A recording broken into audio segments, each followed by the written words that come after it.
Hi, we are now 9 days into our 52 days of prayers. So far we have read about Abraham, Jacob, Moses and the birth of the Israelite nation. Then yesterday we read about Joshua, who led the people into the land that God had promised to Jacob's descendants. And we heard about a prayer that caused the sun to stand still. After Joshua dies, Israel is led by a series of judges. They're not kings or queens or rulers in that sense. They were more of a guide to remind the people of what God had done for them and how they should live in response to that. And Samson was one of these judges. Samson was born to a lady who was thought to be unable to have children. His birth was foretold by an angel of the Lord who, after chatting with Samson's parents, ascended to heaven in the flames of a burnt offering. From birth, he was set apart as someone dedicated to God. He didn't drink alcohol, didn't cut his hair, and he didn't let anything spiritually unclean come near him. Now, he fell in love with a Philistine woman. It was against the Israelite law for Israelites to marry those from other nations and cultures, but Philistines were particularly disagreeable to the Israelites. This was all in God's plan, though.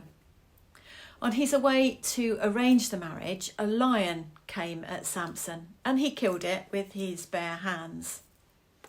Then he didn't tell anyone, and it appears that no one noticed. It seems he wasn't even scratched. But when he returns for the wedding, bees had taken over the lion's skeleton and begun to produce honey. So Samson eats some. And I'm not sure, but I think he's potentially breaking his religious vow to never touch a dead body. But Samson used this image as a riddle to some of the Philistines that attended his stag night. He promised his fellow stags new garments if they could guess his riddle. Of course, they couldn't, but his fiancée pressed him and whined and nagged and tried every trick in the book until Samson finally, a week later, gave in and told her the answer. She went and told her community, who of course told Samson. And Samson was furious. He'd been deceived by his wife, the woman he loved. So in anger, he goes out and he kills 30 other Philistines. He takes their clothing and gives their clothing to his ex-fiancée's friends. And needless to say, he goes home without his wife. When he comes down, he returns to collect his wife, only to find that she's been given to one of the other men that had attended the wedding.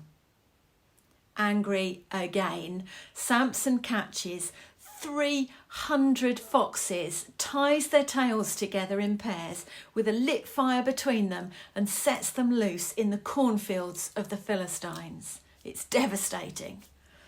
So in revenge, the Philistines kill not only Samson's wife, but her father too, while Samson goes off to live in a cave. But then 3,000 Philistines head off to Israel to capture Samson. They want retribution for their fields. So the Israelites tie up Samson and take him back to meet the Philistines. Now, when Samson sees the Philistines, though, the power of God comes upon him and he breaks the ropes that he is tied with as if they are nothing. He picks up a donkey jawbone that was lying about and uses it to kill 1,000 of the Philistines. That's a third of the Philistine party. And then another time, Samson happens to be walking in one of the Philistines' major cities when he sees a prostitute, and he spends the evening with her. The Philistines hear of this and lie in wait to capture him in the morning. But Samson slips out at about midnight.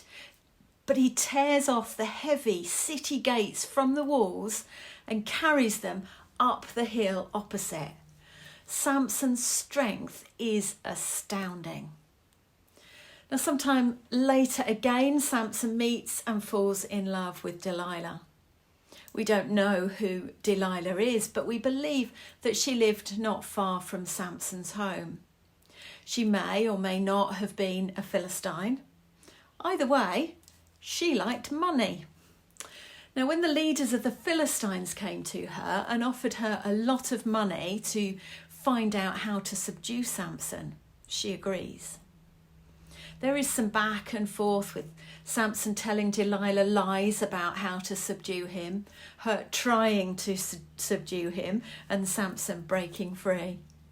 Eventually, though, following some more persuasion and possibly whining on Delilah's part, Samson tells Delilah the truth.